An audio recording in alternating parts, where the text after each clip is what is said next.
habíamos conversado con respecto a esto, una enfermedad parasitaria que es producida por un protozoo, ¿cierto? O una himeria, que se presenta en realidad en todos los mamíferos, aves domésticas y aves silvestres, es decir, son habitantes normales de lo que es intestino, pero principalmente a nivel de intestino grueso, ¿ya? La característica que tiene es que pertenece al género Himeria y se desarrolla en la pared intestinal, y existen varios tipos de Himeria, y la única forma de hacerlo, de hacer un buen diagnóstico es a través de la necropsia. ¿Por qué? Porque esto podríamos nosotros tener, ¿cierto?, en este caso, una evaluación cualitativa y cuantitativa, ¿ya? Y la evaluación cuantitativa es a través de mecanismos, qué sé yo, de evaluación citológica, etc. Sin embargo, no podemos determinar qué tipo de himeria es esta, que vemos el tipo de daño que va generando en los ciegos, principalmente, ¿ya? Y por qué es de vital importancia poder determinar qué tipo de himeria es porque no todos los anticoxidiales sirven, ¿ya? Existen anticoxidiales que son ionóforos y otros que son más bien químicos, que su forma de actuar es totalmente distinta, y por lo tanto existen algunas himerias que son más resistentes a la otra. Entonces, cuando tenemos un problema de coccidiosis, ¿ya?, tenemos que obligatoriamente saber qué tipo de himeria estamos enfrentando para hacer un diagnóstico eficaz, ¿ya? Ahora, obviamente, esto tiene un ciclo parasitario, que más o menos lo mencioné la otra vez, pero estoy retomando nuevamente esto. Y este ciclo parasitario, en general, obedece al contacto a través del suelo, el consumo coproparasitológico, cómo se transmiten los parásitos.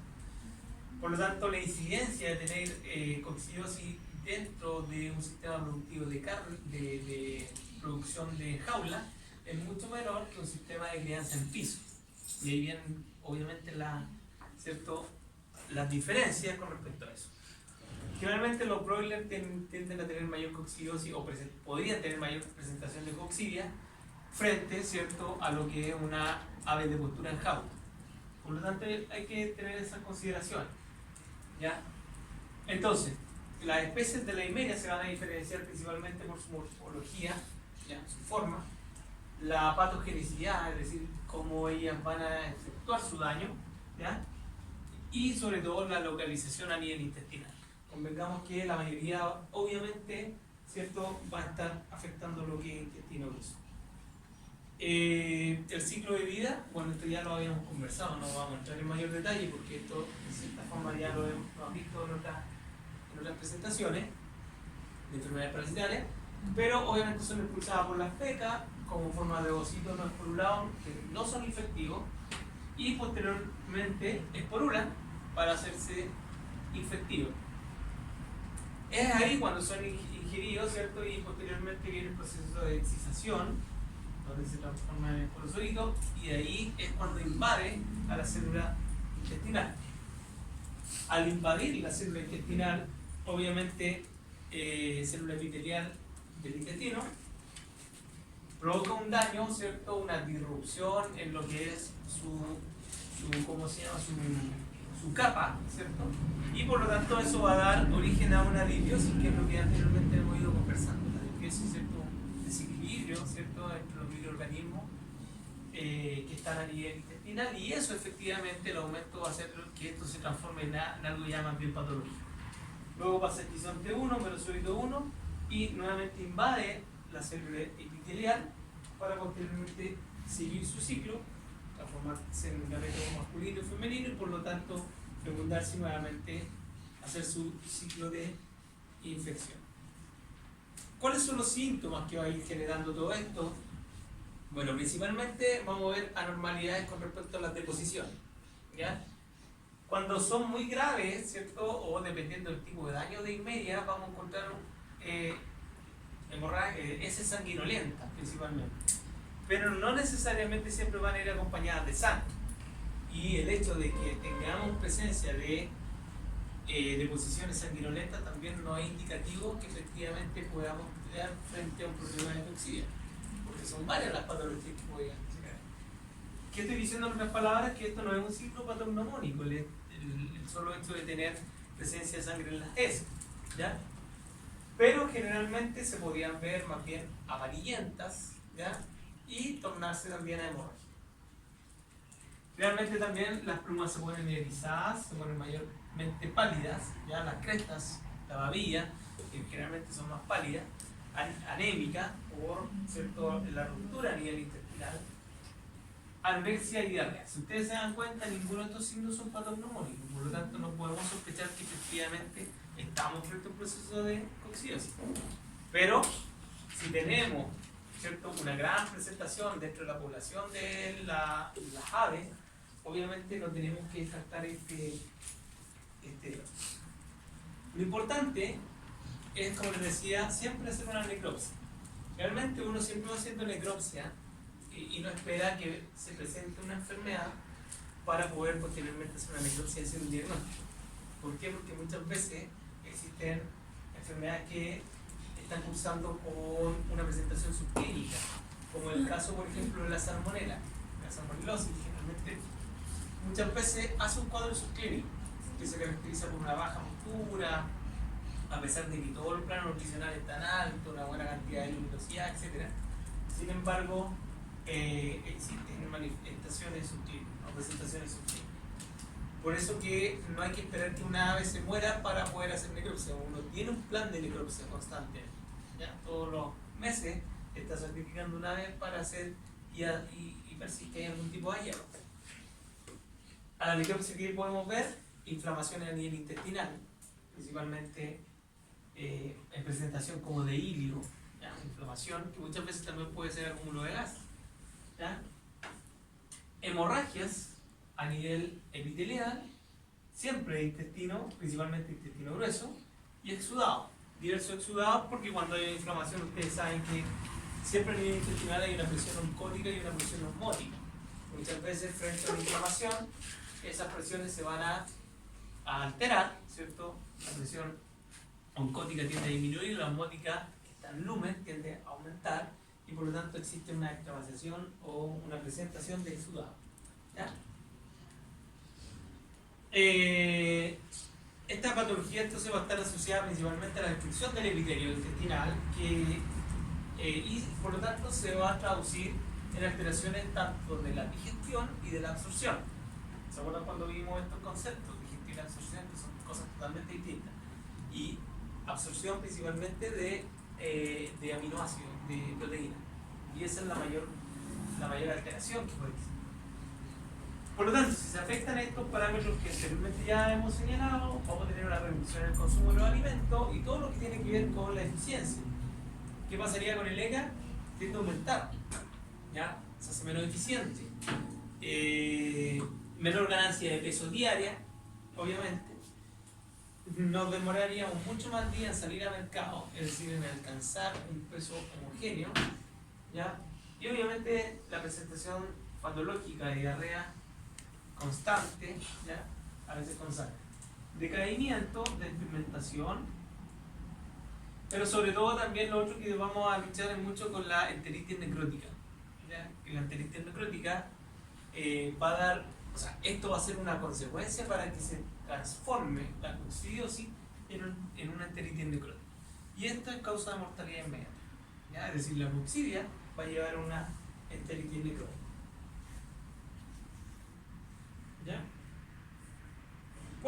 Como todas las cosas, existen algunos puntos que van a exacerbar la presentación de esta enfermedad o van a hacer que esta enfermedad, dado ciertas condiciones, pueda incrementarse o aumentar su patogenicidad.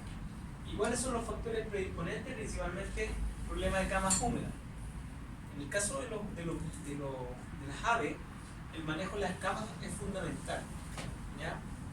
Es muy importante y un factor que tiene que ver mucho con la ventilación y con la sobrevida de los pollos dentro de los primeros días de nacimiento, inclusive dentro del primer mes. Nosotros tuvimos la experiencia de hacer crianza en piso de tierra y en piso con cemento.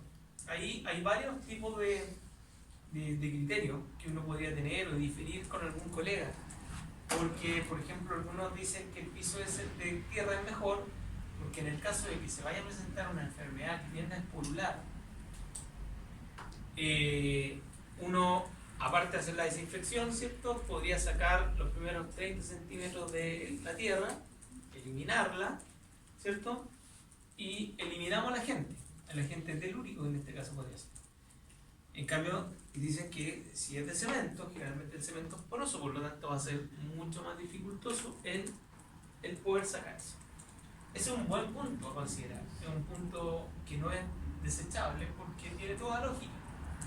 Sin embargo, si yo controlo bien mi acceso con pediluvio, rodiluvio, qué sé yo, tengo una buena implementación de sanidad, manejo vacuna al día, no debería tener la presentación de una enfermedad, a no ser que a través de un fomite se pueda introducir, pero sin embargo no debería pasar, ¿ya? Sin embargo, la otra contraproducencia es que el piso directamente tiende a ser mucho más húmedo, tiende a humedecerse mucho más y el control de temperatura se escapa muchas veces la mano. Nosotros tuvimos después la opción de hacer otro galpón con cemento y sobre el cemento echamos viruta. Y la verdad es que a nuestro juicio es mucho mejor de esa manera, se controla mucho mejor la humedad. De hecho, con lo otro era súper difícil controlar la humedad cuando había calor, ¿ya? Y generalmente la humedad no aumentaba prácticamente casi un 90%. Entonces, tener una humedad de un 90% es bastante alterado. ¿Por qué? Porque acidifica las camas, ¿ya? Acidifica, y al acidificarse la cama, de todos los componentes orgánicos que hay ahí, la tensión de oxígeno disminuye y aumenta el CO2. Entonces ya no vamos a tener problema de que se resfríe. El problema es que vamos a tener problemas de pulmonía, qué sé yo. Entonces, yo he visto casos que se han muerto por exceso de humedad. Y lo hemos abierto y efectivamente está en el cuadro de pulmonía. Y se caracteriza porque el pulmón está extremadamente rojo, ¿ya? Y ni siquiera se tiende a poner azulado. Muchas veces uno piensa que está azulado, generalmente los procesos de pulmón azulado se da principalmente en la laringotraqueotitis, inclusive en la influenza y la bronquitis principalmente. Pero cuando tenemos pulmonía, muy rojo, ¿ya? Hemorragia. Entonces, para nosotros ha sido mucho mejor la experiencia en piso de cemento, obviamente con viruta, ¿ya? Se controla mucho mejor de estas variables. Pero si tienen piso de tierra, es una variable que tienen que ir controlando, cada más o menos. ¿Qué más? Anticoxidiales con niveles mínimos o mezclados de forma inadecuada. Los anticoxidantes se implementan en el alimento y muchas veces cuando se formula de mala manera no alcanzamos un nivel mínimo tóxico y por lo tanto no alcanzamos el LD50, por decirlo así, y la toxicidad no es efectiva para el parásito, ¿ya? Entonces una de las causas, sobre todo también cuando está mal mezclado en raciones, ¿ya? ¿Qué otro más? Resistencia, cuando estamos utilizando de forma muy prolongada el mismo anticoxidante. La idea es ir haciendo rotación de anticoxidales en el caso de que obviamente tengamos un problema de coxidia, ¿ya? Y aquí también podríamos comenzar a inferir un poco con otros médicos veterinarios, ¿ya? Porque también existen vacunas contra la coxidia, ¿ya? En donde yo puedo inmunizar. Pero, como les dije en un principio, cuando uno está en producción, tratamos de hacer una medicina más bien preventiva que curativa, ¿ya?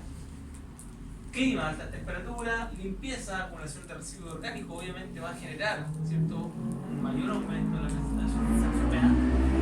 Y otros factores que de cierta forma son como secundarios, pero que sí podrían incidir. Por ejemplo, una mala densidad, es decir, tener sobrepoblación, ¿ya?, de aves. No respetar esa unidad de 6 a 8 aves por metro cuadrado. Y lo que enfermedad inmunosupresora, por ejemplo, Bumborum, generalmente el Bumborum, que es la enfermedad inmunosupresora, también podría generar cierto este aumento y llegar a una enteritis necrosante, ¿ya?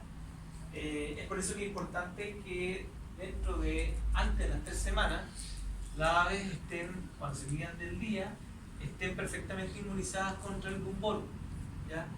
y algún bono se pone una dosis y el booster se hace 10 días después. Y eso es esencial que antes de las 3 semanas llegue. ¿Por qué? Porque durante las 3 semanas de nacimiento no tiene protección. Por eso que la bolsa Fabricio todavía no está mal. ¿Ya? Bueno, ahí tenemos algunos tipos de eimerias, ¿ya? Que de acuerdo a la especie va a ir produciendo su afección o su alteración en una localidad bien particular del intestino, y también las patogenicidades son distintas. Por ejemplo, en el caso de la eumeria acerbulina, realmente está el duodeno con una precautis. Estas dos son las, ¿cierto?, las que están principalmente a nivel duodenal. Son de intensidad baja y de intensidad moderada, no son tan fuertes. Es decir, podríamos tener un ataque de esto, y generalmente vamos a tener a lo mejor una alteración con respecto a la eficiencia de conversión alimentaria, pero no vamos a tener un signo tan evidente como el caso de una alta patogenicidad como en el caso de la Eimericia tenella. ¿Ya? La Eimericia tenella afecta principalmente ambos signos. La otra de alta patogenicidad es que está a nivel del yuro es la necrosis. ¿Ya? Y aquí se van viendo los distintos tipos de daño.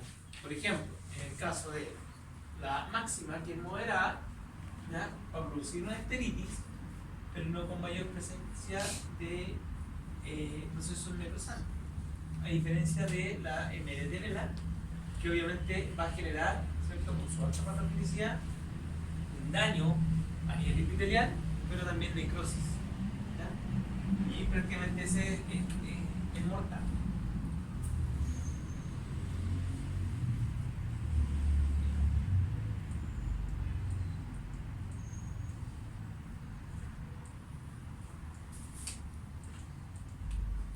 En el caso de la Eimericia tenella, dijimos que esta era altamente patógena, ¿ya? Provoca un daño a nivel de ciegos, ¿ya? Y como ustedes pueden observar ahí en la foto, afecta a ambos ciegos, ¿ya? Comienza a afectar uno, ¿ya? Y generalmente cuando comienza este ataque, empieza con una hemorragia petequial, es solamente visible, ¿ya? Por lo tanto empieza con petequias. Pero a medida que va avanzando, ¿cierto?, se comienza a ensanchar esta pared, se hace mayormente hemorrágica y posteriormente puede necrosar ambos ciegos, en este caso acá. ¿Ya? La característica es que es altamente patógena, tiene baja inmunogenicidad, es decir, baja oportunidad de hacer inmunidad, ¿ya? Y daña, ¿cierto?, a nivel de la pared intestinal profunda, a nivel intestinal. ¿Cuáles son los signos clínicos? Bueno, todo lo que conlleva una alteración a nivel intestinal, las alteraciones con respecto a la eficiencia de conversión, ya, aumento, ¿cierto?, de la deshidratación, anemias, producto de la situación hemorrágica, ¿ya? Y es altamente, tiene una mortalidad muy alta. La acerbulina, en este caso, la patogenicidad es moderada, no es tan fuerte. Ustedes están viendo acá, ¿cierto? La característica es que, bueno, aquí no se va a ver, pero sí lo tienen arriba en la web. Generalmente a nivel intestinal se ven barras blancas que son transversas, son transversales, ¿ya? Y generalmente son barras de color blanco. Por lo tanto, a nivel, son las lesiones características de esto, esos pliegues transversos, ¿ya? Están principalmente, estas lesiones están a nivel de superficie, están a nivel más bien superficie intestinal, no están tan profundas, no profundizan a nivel de capa interior, ¿ya? ¿Qué es lo que produce? Una disrupción con los procesos de absorción intestinal, ¿ya? Y generalmente esta cursa con un cuadro subclínico. Por lo tanto, no estamos viendo patología evidente, no estamos viendo sangrado, no estamos viendo, inclusive es súper difícil ver diarreas, ¿ya? Pero donde nos damos cuenta es que el ave come y no produce, ¿ya? O está constantemente bajando de peso. Entonces, en ese caso, cuando tenemos eso, obviamente estamos viendo algo superior, que en realidad podría ser cualquier cosa, cualquier cosa. Por eso que es necesario hacer la necrosis. Por lo tanto, la cerebulina cursa de manera subclínica. ¿Ya? La máxima, que es otro tipo de inmedia, es de patogenicidad moderada, no es tan alta, ¿ya? No es tan alta. Pero por lo tanto tiene mayor cantidad de morbilidad más que la mortalidad misma, ¿ya? En este caso, lo que podemos ver, una vez que ustedes abren acá intestino, no sé si se ve bien ahí, pero se van a ver como estas formas nodulares, que principalmente son partículas de alimentos que no son ingeridas, ¿ya? O que son mal ingeridas. Entonces generalmente van a ver acúmulos o partículas de alimentos. También se van a ver exceso de mucosidad a nivel intestinal, viscosidad, ¿ya? Muchas veces podemos tener hemorragia a nivel intestinal, que son más bien petequiales, o también hemorragia excesiva, pero la característica es que la inmedia máxima siempre la hemorragia va a ir acompañada de un aumento de la secreción mucosa, ¿ya? Es decir, mucha mucosidad en la heces. Inclusive cuando depositen, hagan las deposiciones, esas heces van a estar como con mucha presencia de lupus, ¿ya? Y esa es característica de este tipo de inmedia. La Necatrix, ¿ya? Generalmente va a producir lesiones a nivel principalmente intestino delgado, ¿ya? Y la característica que tiene es que se dilata este intestino, ¿ya? Y esa dilatación va acompañada de hemorragias petequiales también. Generalmente esa dilatación va a englobar el intestino, va a producir un intestino extremadamente largo y englobado, ¿ya? Se dilata bastante lo que es la luz intestinal, ¿ya? Existen también coloraciones como de pimienta, pero que es distinto a la hemorragia petequial, ¿ya? Es más bien oscuro. Y esto sí podría generar un grado de peritonitis, algún tipo de peritonitis infecciosa, por la intususacción que muchas veces va a ocasionar, producto de la dilatación, ¿cierto? Muchas veces, y el movimiento peristáltico, se produce una intususacción. Y eso podría producir una ruptura y obviamente una mortalidad por el problema de cierto peritoneo. Generalmente, estas sí hacen, no muchas hacen cuadro, pero sí tiende a hacerlo, y cuando lo hace tiende a tener mortalidades por lo mismo, por la intususacción. Este es el otro tipo de inmedia, inmedia Brunetti, ¿ya? Que van a causar hemorragias pero a nivel rectal. Están mucho más posicionados hacia el recto, la zona terminal, ¿ya? Acá en Chile no está presente, o no se ha aislado al menos, ¿ya? Pero sí, de todas formas, es un tema para mantenerlo, ¿cierto?, en vigencia, porque en el caso de que se puedan observar hemorragia a nivel rectal, podría estar compatibilizando con la inmedia Brunetti, ¿ya? Es pocas las veces que va a generar mortalidad, porque tiende a tener más bien un efecto sobre la conversión alimentaria. ¿Cuáles son las herramientas de control? Bueno, anticoxidales sintéticos, ¿ya? Los anticoxidales ionóforos y también las vacunas, que son más bien preventivas. ¿Alguna duda hasta acá o no? ¿No? ¿Tiene tratamiento? ¿Cómo? ¿Tiene tratamiento? ¿Sí? No, sí tiene tratamiento. Las vacunas no están dentro del plan común de control, digamos, dentro de un crecimiento, de un levante, ¿ya? De una cría recría. Sin embargo, hay alta discusión con respecto a la vacuna, porque al final igual es algo, no es un antígeno, ya que sea extraño, sino que es parte del intestino, la vía intestinal. Entonces muchas veces basta con controlar, ¿cierto?, las variables que van a estar haciendo o que pueden hacer que esto tienda a aumentarse, ¿ya? Sin embargo, el tratamiento es eficaz, pero siempre y cuando determinemos qué tipo de inmedia es la que tenemos frente, que era lo que yo les decía. muchas veces puede ser que estemos tratando algo, pero sin embargo no tengamos la eficacia necesaria. Acá están algunos químicos o controladores. Existen antioxidantes químicos y los ionóforos. En general también los antioxidantes se han ido eliminando.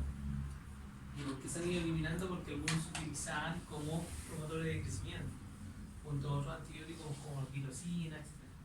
Por lo tanto se ha ido eliminando o tratando de utilizar más bien lo que son los ionóforos.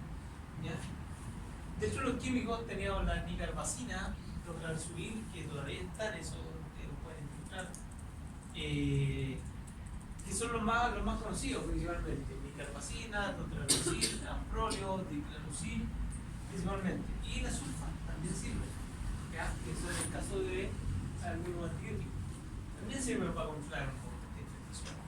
Sin embargo, no se olviden de que las sulfas muchas veces afectan las glándulas calcígenas en el caso de las ponedoras. Entonces, muchas veces podrían tener, mediante el tratamiento de sulfa, alteraciones en la calidad del huevo más quedadizo, etc., por una falta de conjugación del ion bicarbonato. Y los ionóforos son sustancias que son producidas principalmente por fermentaciones. Y dentro de eso, la más conocida está, por ejemplo, la monensina, ¿ya? Salicilomicina, etc. La monensina es muy conocida. ¿Cuál es la diferencia o cómo actúa uno de otro? En el caso de los químicos, ¿ya? Son drogas sintéticas que principalmente son productos de amplio espectro, la mayoría, ¿ya? O sea, tratan de afectar ambos o todo tipo de himerias, por la razón que les di hace un rato. Pero no se conoce muy bien el mecanismo de acción todavía, no se conoce muy bien cómo en cierta forma actúa, ¿ya? Pero sí se cree que actúa a nivel enzimático, que altera algún tipo de enzima o organelos celulares propios de las himerias, ¿ya? Y los ionóforos son compuestos que son producidos en base a fermentación, pero la característica que tiene es que regulan el transporte de cationes, ¿ya? De la membrana. Entonces juegan con la permeabilidad de membrana. Y por lo tanto, al jugar con los cationes y alterar la permeabilidad de membrana de las himerias, ¿cierto?, produce un disturbio o una alteración en el balance osmótico, ¿ya? Y altera la permeabilidad de membrana, y al alterar el balance osmótico obviamente se va produciendo, generando deshidratación, ¿ya? Entonces es menos agresivo químicamente, ¿ya? Existe monovalente con la monensina, salicilomicina, los glicósidos, maduramicina, y los divalentes, la salatosina, ¿ya? Ahora, ¿cuál es la idea? La idea es ir rotando estos productos.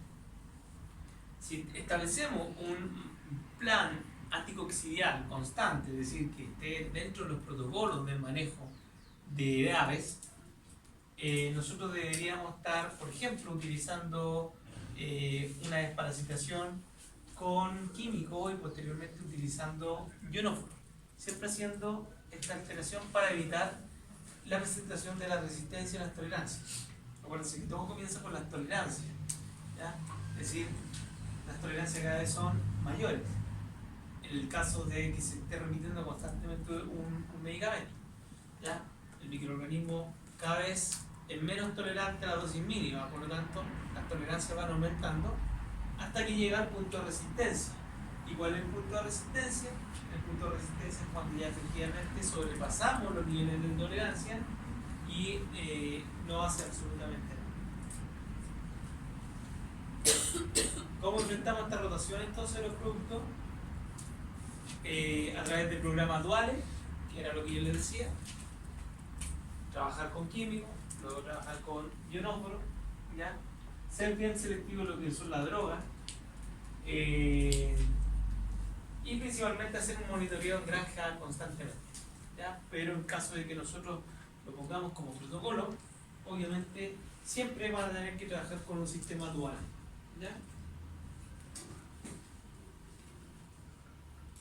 Ahora, también dentro de los químicos y los ionóforos existen alteraciones con respecto a la resistencia. También es ahí por la razón por la cual uno va eligiendo uno u otro. ¿Ya? Generalmente los químicos, como les decía, cuando se desarrolla la resistencia de los productos, se pierde la actividad total de la acción química de este mismo producto. ¿Ya? Y al contrario, y esa resistencia va a ser sustentable en el tiempo. En cambio, los ionóforos, cuando se desarrolla resistencia, no existe la pérdida total de la actividad del producto. ¿Ya? Y basta con aumentar la dosis solamente para hacerlo mayormente efectivo. ¿Ya? Y aquí en este caso la resistencia se hace inestable con el tiempo en ausencia de rotaciones. ¿Ya? Por eso es importante tener esta rotación. ¿Ya? Aquí tenemos distintas formas de aplicar un programa antioxidante. ¿Ya? Puede ser aplicar un programa de manejo antioxidante en la fase inicial, en el caso de broiler, que es más común. Dar otra dosis a nivel de crecimiento y otra dosis a nivel de finalizado, alimento finalizado. Lo importante es que si van a dar un alimento de finalización con apoyo de antioxidante, por lo menos suspenderlo 5 días antes del traslado hacia matadero, ¿ya? Por un tema de periodo de resguardo. ¿Ya? También puede ser un programa continuo a lo largo de todas las fases, o bien podría ser un programa dual, que es lo que se recomienda. ¿Ya? Es decir, ir monitoreando, haciendo monitoreo, y posteriormente, cuando ya tengamos la certeza de que efectivamente estamos dentro de la esencia de coccidia, hacerlo dual, es decir, químico y ionóforo. ¿Ya? Aplicar en cría químico, recría ionóforo, o viceversa. ¿Ya? Bueno, acá hay algunos ejemplos, ¿cierto?, de primera fase de 1 a los 14 días o hasta los 21 días. Aplicamos químico, ionóforo y químico. Segunda fase de 21 días, ionóforo químico. Siempre la idea es ir alternando principalmente. ¿Ya? Pero tener en consideración que los programas duales cada 4 meses tienen que ir siendo rotados. ¿Ya? Esto es obviamente dentro de lo que es ABT de Corea. Acuérdense que de carne no va más allá del mes y medio. ¿Ya? Ya. Y aquí en este cuadro ustedes van a poder ver que existe, ¿cierto?, algún tipo de sensibilidad de alguna especie frente a los fármacos que vamos a estar utilizando. Por ejemplo, el Amprolium es bastante efectiva contra lo que es el mediatenela y la necátis, que es la que tiene mayor tasa de patogenicidad. Es menos efectiva contra la cebulina, por lo tanto, si tengo un ataque fuerte de media, ¿ya?, y que tienen alta patogenicidad, lo ideal es que puedan utilizar el Amprolium principalmente. Y así sucesivamente pueden ir viendo cuáles son. Este es como un tipo de antibiograma, una cosa así. ¿Ya? Bueno, y aquí, porque a pesar de algunos productos anticoccidianos puede ocurrir la coccidiosis o puede seguir siendo afectado a pesar de que estamos haciendo un tratamiento por varios factores, entre ellos restricción alimentaria. Recuerden, la restricción alimentaria nosotros lo usábamos con 2 propósitos solamente. ¿Se acuerdan cuáles eran esos 2? Para homogeneizar, ¿cierto?, la condición corporal más que el peso. ¿Y para qué más lo usábamos? No, la restricción alimentaria. La pelecha es otra cosa. La pelecha está bien, o sea, sepa dónde van. Pero cuando hablamos del término de restricción alimentaria, acuérdense que lo utilizábamos no con el fin de quitarle que no coma más alimentos, sino que acuérdense que la dosis se la repartíamos el día previo o el día posterior. Entonces la realizamos con 2 sentidos. Una era homogenizar la condición corporal de la. ¿Y el otro cuál era? ¿Se acuerdan, no? Acuérdense cuando le hablé de la gallina de ciclo largo y ciclo corto. Era para sincronizar la ovoposición. ¿Ya? ¿Se acuerdan? Y dejar que todas pongan en el mismo tiempo, en la mañana ojalá, para tener huevos cada 24 horas. Las restricciones alimentarias podrían generar problemas de coccidios. ¿Por qué? Por esta alteración a nivel de eimeria, por decir, las eimerias son parte normal de. Entonces, muchas veces podríamos generar bijuria. Por lo tanto, ojalá no hacer restricción alimentaria. ¿Ya? En el peor de los casos tenemos que hacer. Y es un manejo que es para homogenizar, pero ¿por qué se homogeniza los lotes? Varios factores. ¿Ya? Una es que no tenga un tamaño de huevo adecuado para incubación o que tenga mucha variabilidad de pesos, de tamaño de huevo. ¿Ya? Lo otro es que tenga mayor cantidad de densidad poblacional y también que los comederos no sean adecuados, compitan mucho, entonces en cierta manera va a ir generando este desbalance. Por lo tanto hay que tener cuidado de no favorecer esta desuniformidad. Por lo tanto, ojalá no utilizarlo. ¿Cuándo más se puede presentar? Cuando, bueno, dijimos un rato, cuando se mezclan mal la dosis con el alimento, cuando no se rotan de forma adecuada, ¿ya?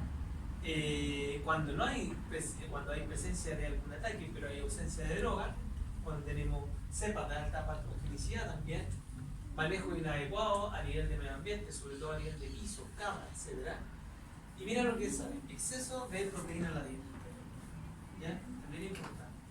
El exceso de proteína en la dieta también podría ser un factor que pueda coadyuvar a la presentación de o al agravamiento de algún tipo de eimeria. Por eso que hay que respetar los porcentajes proteicos con los cuales estamos trabajando. ¿Ya? Enfermedades inmunosupresoras, principalmente a nivel de bumboro, ¿ya? Interacción con otras drogas y sobre todo la mala desinfección o mal manejo de los procesos de vacío sanitario dentro del ¿cómo se llama? Del manejo. ¿Hacemos un break? Sí. ¿Ya? 15 minutos. Y continuamos. Cuando se presenta la enfermedad, lo otro es cuando hacemos una inmunización o una inmunidad que se realiza a través de vacunas anticoccígenas. ¿Ya? Generalmente la vacuna eleva inmunidad rápidamente para lo que va a ser eimeria tenela y la máxima, que son, digamos, las que tienen mayor tasa de patogenicidad. Y después de la inoculación, aproximadamente a los 10 días, se eleva la inmunidad. ¿Ya? No así para el resto. ¿Ya? Generalmente esta inmunidad se comienza a elevar al día 10, pero a partir más o menos de la quinta semana, sexta semana, es decir, estamos hablando casi de fertilización de cría, fase de cría en el caso de la ponedora, se podría lograr, ¿cierto?, una inmunidad del 90% contra la eimeria. ¿Ya? Lo que logra principalmente es que estas eimerias en cierta forma no produzcan una patogenicidad a nivel de epitelio celular intestinal, principalmente. ¿Ya? La idea es de generar este manejo o este manejo inmunitario es más que nada para evitar los daños que podrían generar una posible infección, ¿ya? Para disminuir al máximo, no tanto para evitar que se presente, porque como les decía hace un rato, yo puedo inmunizar, pero si las condiciones ambientales las sigo otorgando y son propicias para el desarrollo de eimeria, deben continuar.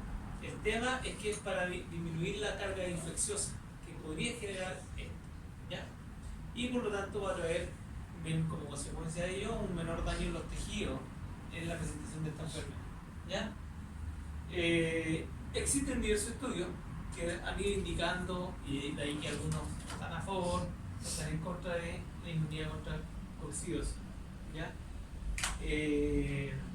Porque muchas veces va a depender de la cepa con la cual estemos tratando. Vamos a estar inmunizando, pero no vamos a estar inmunizando efectivamente a todas las cepas que podrían estar presentes, que son las que anteriormente ya comenzamos a hablar, ¿ya?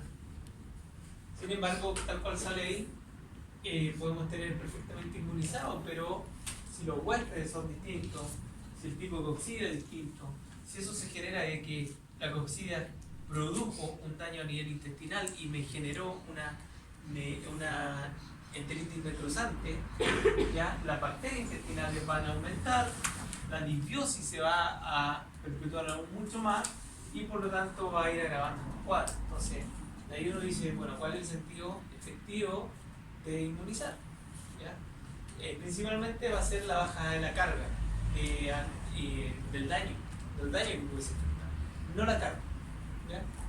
Sin embargo, si no doy las condiciones adecuadas a nivel ambiental, manejo, etcétera, rotaciones, alimentos, voy a estar favoreciendo igual la presentación. ¿Ya? Por lo tanto, es bastante subjetivo el tema de la vacunación. Generalmente en pollitas de reemplazo, en reproductoras, en ponedoras, generalmente se puede hacer un programa de vacunación contra coccidia y también el uso de coccidiostato. En particular nosotros no hacemos vacunas contra coccidia por un tema de costo, ¿ya? Que no se puede traspasar o por bien lo podrías traspasar, ¿cierto?, el precio del ave, pero en general va a quedar fuera de competencia, entonces tampoco resiste mucho el tema. Nosotros vamos más que nada por hacer una medicina más bien preventiva, conociendo que obviamente los factores de suelo me van a ir generando esto. Por eso que en realidad nosotros estamos trabajando ahora con cemento y estamos haciendo mayor control de cama, de tratar de no tener cama húmeda, de hacer un tratamiento con fosfato a la cama, de hacer un tratamiento en caso de que esté extremadamente húmeda y aplicar cal, qué sé yo. Entonces de cierta forma estamos tratando de proteger, ¿ya? Principalmente lo que se busca es una protección a nivel de postura, pero como les digo, si uno tiene las variables ambientales controladas no debería suceder, ¿ya? Bueno, esto lo tienen ahí, después ustedes van a poder ver qué tipo de droga y la nomenclatura, el nombre comercial, los programas y las dosis por las cuales se manejan. Generalmente los pequeños productores no utilizan, ¿cierto?, este tipo de tratamientos. ¿Por qué? Porque ustedes se dan cuenta que no es fácil hacer un tratamiento anticoccidial. Estamos hablando de 70 partes por millón, según toneladas de alimento. Entonces, dosificar tampoco es tan simple. Y sobre todo cuando se están trabajando a baja escala. Entonces, a los pequeños productores no queda otra de mantener los niveles de bioseguridad altos, ¿ya? Hay otro ejemplo, Bicox. Sin embargo, hay algunos que sí se pueden utilizar. Por ejemplo, el Bicox se puede disminuir o diluir en un 2,5% en un litro de agua, luego que es equivalente a 25 partes por millón por litro, ¿ya? Entonces ahí existe alguna alternativa, ¿ya? Pero como les digo, de repente si le llaman para hacer algún diagnóstico, qué sé yo, o algún tratamiento de coccidia, evalúen bien, no se vayan al tiro a tener diarrea, coccidia. Son múltiples las cosas que pueden generar, una enteritis, una salmonelosis, etc. Siempre acompañado de ¿cómo se llama? Siempre tiene que ir acompañado de necrosis, ¿ya? Bueno, algunas consideraciones para prevenir la coccidia, sobre todo a nivel de pollitas de reemplazo: adecuada desinfección, adecuada bioseguridad, disminución de los procesos de estrés. Acuérdense que ¿qué es lo que genera el estrés las aves? Muchas cosas, ¿ya? En realidad todas las cosas le generan estrés, no tienen que tener alto cuidado. Plan de vacunación contra otras enfermedades. Los planes de vacunación tienen que ser obviamente bien asertivos, sobre todo ya como mencionamos, uniforme, tiene que ser bastante y considerar que la Necatrix y la Tenera, al ser de baja inmunogenicidad, puede ser que se presente fuertemente en las aves más violentas o aves más viejas. Mantener un programa de monitoreo y cómo se hace los monitoreos a través de la necropsia, que era lo que hablábamos hace un rato, ¿ya? Cada 3-4 semanas se tipo una necropsia, manejo de cama adecuada, controlar las densidades adecuadas también por espacio, ¿ya? Algunos consejos desde el punto de vista del uso de coccidiostato. la rotación adecuada de los productos, es decir, trabajar con un sistema dual principalmente, elección indicada del producto de acuerdo al diagnóstico que nosotros vamos a hacer, ¿ya? Y de acuerdo a ese cuadro que hablamos hace un ratito, ¿ya? Las rotaciones y la restricción de alimentos, cuando hay un brote hay que tener bastante cuidado, porque como les dije, las restricciones sí nos podrían favorecer la presentación de coccidia, ¿ya? Y eso. ¿Alguna duda? Bueno, ahí hay una fotografía. ¿Ya? Esto perorizado, plumas erizadas, no siempre es indicativo de coccidia, ¿ya? Pero acuérdense que esto es multisistémico, tiene varios signos en general. Esto también se ve en el problema de Marek. También es muy similar, ¿ya? Pero si han acompañado de diarrea, alteraciones de las ECA, todas esas cosas, obviamente podemos sospechar. ¿Alguna fotito ahí? Aquí tenemos media máxima, hemorragias petequiales sobreserosas, y la necatrix, que es la más fuerte y agresiva, que genera procesos necróticos. En media afecta principalmente a ambos ciegos, también con procesos necróticos, ¿ya? Contenido sanguinolento. Y así sucesivamente podemos tener alteraciones. Hemorragia petequial a nivel de G1, también indicativo de ¿dudas? ¿Hasta acá? ¿No? Ya, vamos a ver si alcanzamos a verlo.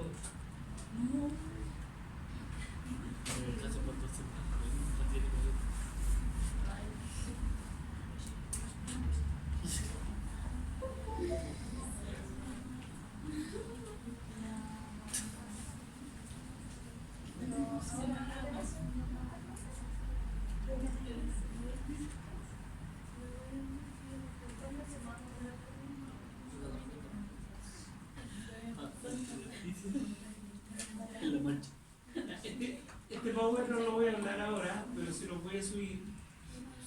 ¿Ya? Es una publicidad, pero es bastante esquemático. Es como divertido de ver.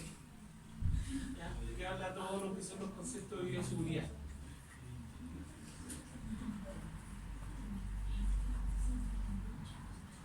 ¿Sabéis que este es súper cortito y fácil? ¿Qué les parece si... No sé si hacen tan fácil también. Podríamos hacer un control de acá y lo hacemos escrito y me lo mandan por correo. ¿Ya? Porque no sé si hay clase la próxima semana. ¿Ah? ¿Te explico rapidito? Sí. Así sentado de Compuestos de bioseguridad, granja avícola, bioseguridad, vida, seguridad, protección. Más que nada habla de las medidas que ustedes deberían realizar dentro de una granja avícola, principalmente para evitar la transmisión de enfermedades. ¿Ya? Ahí hay algunos conceptos de bioseguridad que son todas aquellas medidas sanitarias preventivas que uno toma, etc. ¿Ya? ¿Por qué aplicarlas? ¿Ya? ¿Por qué? La granja siempre está expuesta a ataques de enfermedades, de vectores principalmente, en el caso de ratones salmonela, ¿ya? También los pájaros, etc. Y también uno mismo, que podría ser no un vector, sino que un fomite principalmente. Aquí, por ejemplo, hay algunos conceptos que se conjugan en esta presentación de buenas prácticas avícolas, que es mucho más entretenido verlo así con dibujos que estar leyendo el manual entero. Pero, por ejemplo, aquí hay algunas medidas de aplicación de plagas, control de plagas, medidas sanitarias, de prevención. Factores de riesgo de los diferentes niveles de bioseguridad. ¿Cuáles son los factores de riesgo? Transmisión de la enfermedad de un galpón a otro, al interior de la granja. Geográfico, por ejemplo, si están en una ruta de migración de aves, obviamente estamos, como lo que pasa en Quilpué, por ejemplo, porque hay una avícola que está justamente en una zona de ruta migratoria. Entonces los niveles de Newcastle, de influenza, pueden ser latentes siempre. Entonces más o menos habla de eso. Transmisión de una enfermedad, cómo se transmite una enfermedad de un lado a otro. ¿Ya? ¿Qué es lo que yo tengo que considerar para mantener una bioseguridad dentro del galpón? Por ejemplo, el aire contaminado, ratones, equipo, personal, etc. O sea, no creo que deba mayor explicación. Es fácil. Lo van leyendo. Zona limpia, ¿qué es lo que se denomina zona limpia? Zona sucia, ¿qué es lo que se denomina zona sucia? Etc. Barreras naturales, importante. Caso de las árboles, la mayoría de las avícolas o las plantas de incubación tienen barreras naturales que son cortinas vegetales que le llaman, y son medidas de AREMBA que uno realiza dentro de la declaración de impacto ambiental cuando las producciones son muy grandes. Entonces, ¿qué ponen? Ponen eucalipto de manera de que los olores no se vayan, ¿ya? Y en cierta forma va a controlar también el acceso vectorial de voladores. Ahí es un poco contraproducente porque realmente la mayoría pone eucalipto en zona de sequía, entonces es complicado. ¿Ya? Cercas perimetrales, etc. ¿Ya? Esto lo voy a subir, ¿parece? Y vamos a hacer algo. ¿Sí? Sí, yo quisiera poner una avícola.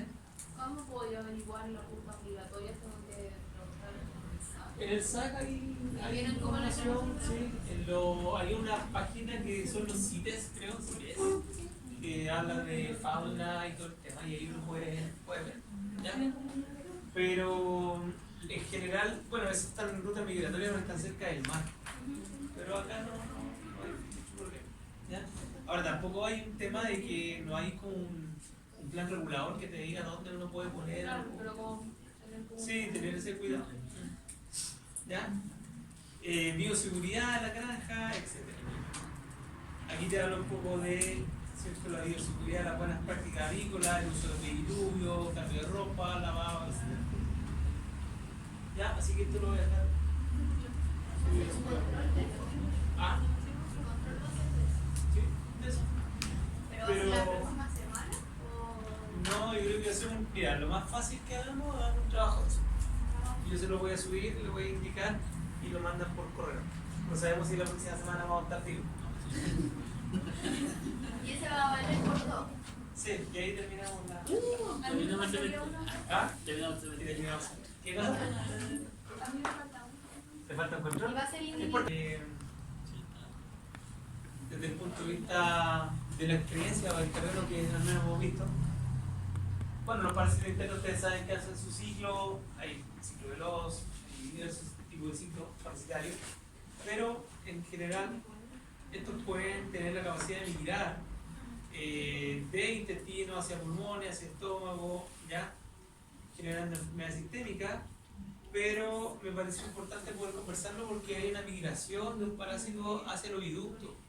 Entonces muchas veces podrían, de hecho en el web pasó, que personas compraron huevos, productores de allá fueron a hacerse el huevo, lo abrieron y tenía una larva así más o menos, así por creo que se los comenté.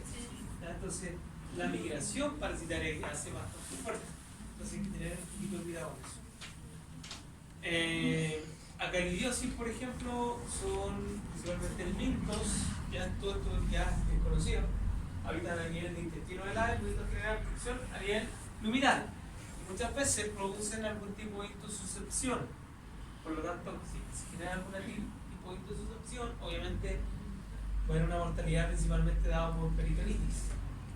Los signos, principalmente emaciación, comienzan a disminuir, deconstrucción corporal, anemias, ya producto de, por decirlo así, la succión, ¿cierto?, a nivel hemorrágico que va generando los parásitos, diarrea y la enteritis. Aquí el mayor enemigo está principalmente en lo que es la enteritis hemorrágica, ¿ya?, o la enteritis necrosante que puede generar, porque va a generar las condiciones de disbiosis principalmente, ¿ya? Algunas fotos, ¿cierto?, de los helmintos que son típicos también en perros, pero se caracterizan por dejar un daño a nivel de hemorragia petequial, que diferencia un poco con respecto a algunas tipos de himeria que ya conversamos. ¿Ya? Aquí en este caso genera una dilatación, ¿cierto? A nivel luminal, y eso va o podría generar una intoxicación. Algunos parásitos de importancia con respecto a lo que estamos hablando están las Caridia o Ascaridia galli, ¿ya? Que en este caso vendría siendo un nematodo gastrointestinal, ¿ya? Podría afectar el intestino delgado principalmente, que es ahí donde está, pero también podría tener una cierta migración a nivel de estómago verdadero o estómago glandular, ¿verdad? No corte, pero sí estómago verdadero. ¿Qué es lo que va a favorecer su presentación? Nuevamente vamos al caso. Humedad. Si es humedad, a nivel de mal manejo de piso, de cama, etc.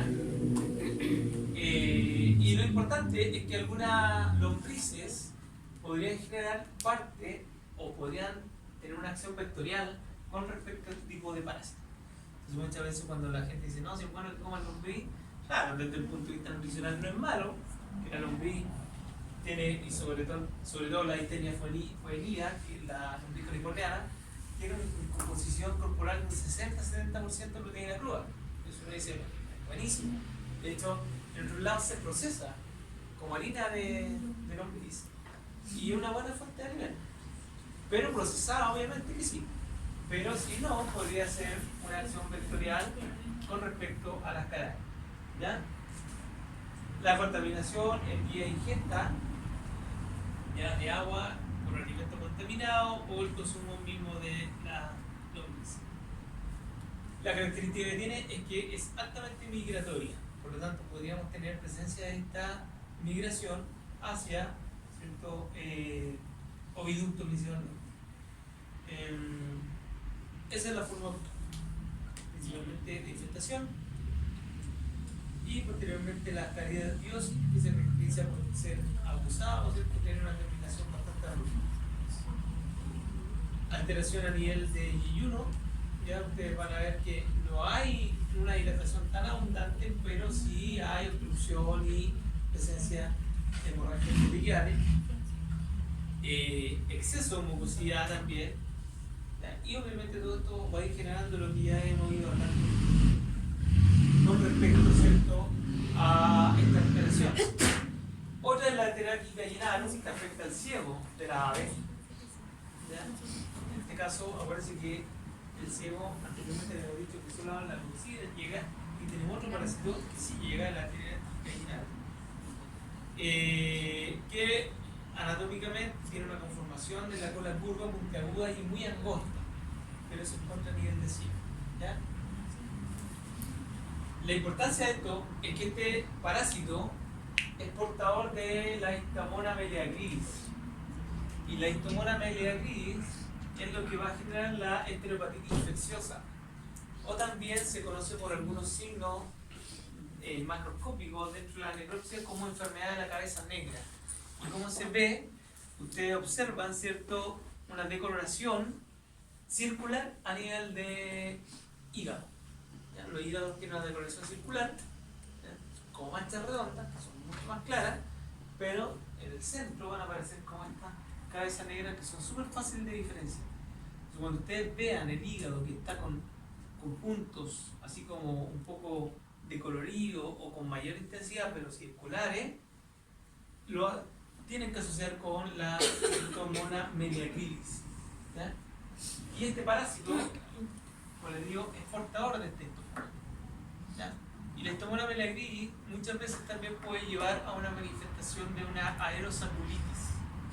Por lo tanto, si nosotros abrimos el ave y vemos que dentro de los sacos aéreos hay presencia de pus, ¿ya?, de contenido purulento, se dice, purulento, estamos en presencia de una aerosaculitis. Las aerosaculitis son infecciones que se pueden ir generando por infección bacteriana principalmente, pero también como causa de la Histamona meleagridis. Y la Histamona meleagridis también está muy presente en camas extremadamente húmedas, por eso la importancia. ¿Ya? Ahí tenemos el daño o la fotografía de un daño que se presenta en la Histamona.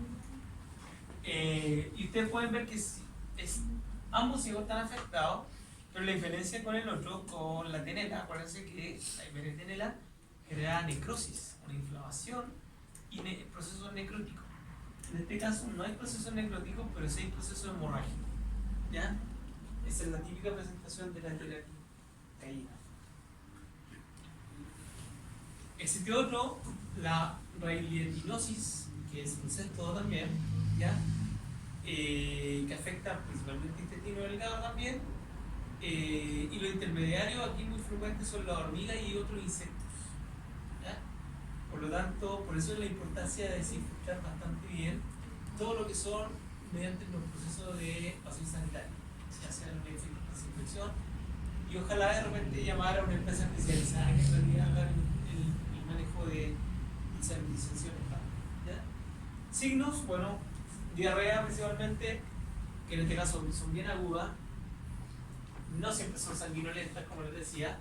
La mayoría de los problemas parasitarios en la ave inmediatamente va a generar ¿cómo se llama? Anemias. ¿Ya? Que no es un signo patognomónico, pero está muy asociado, si ustedes lo van juntando con otras presentaciones patológicas, y le van a ir dando un indicativo de que efectivamente puede que sea eso. ¿Ya? O sea, si tengo anemia y eso se va asociado de que tengo aumento en deposiciones, qué sé yo, o los aves no crecen mucho, obviamente lo asociamos a esto. La palidez. Emaciación comienzan a disminuir, o obviamente el ECA aumenta, ya no es suficiente la ración que estamos dando, hasta caer en un estado de caquexia, que era lo que eran motivos de decomiso. ¿Se acuerdan cuando hablamos de la caquexia? Que muchas veces puede ser producto de un estado de parasitosis abundante. ¿Ya? Anatomía patológica que podríamos encontrar: hemorragia petequial a nivel intestinal, intestino grueso, entonces intestinal principalmente, y lo que sí es importante en este caso, la presencia de enteritis hemorrágica, catarral. Vamos a encontrar una enteritis, inflamación, hemorragia, pero con presencia de un poquito de pus, de mucosito. ¿Ya? Es el típico, ¿cierto? ¿Ya? Bien delimitado. Tratamiento, bueno, puede ser el Levantel, Levamisol al 5% en dosis de 40 miligramos kilo. ¿Ya? Aquí hay otra presentación que esto es súper común de ver, que es la neimidocoptosis, que es la típica de las patas como gruesa, ¿cierto? Que tienen como pareciera que fuera una hiperkeratosis, esto es una hiperkeratosis, pareciera que fuera sarna, una cosa así. Y es típico en las aves, que son aves principalmente viejas, o aves que no están en un piso adecuado, todo va en el piso. ¿Ya? Aquí la gente en el campo lo que hace es le pone petróleo o parafina, y se mejora. Me dice, no, le dice eso, se mejoró. Sí, porque mató efectivamente el bicho, pero también mató muchas células epiteliales, dolor, etcétera, irritaciones. Todo comienza con las patitas se empiezan a poner rojas, ¿ya? El eritematosa empieza a doler, empiezan también con picazón a nivel de la patita. Es lo que se conoce como las piernas gredosas, ¿ya? O escamosas.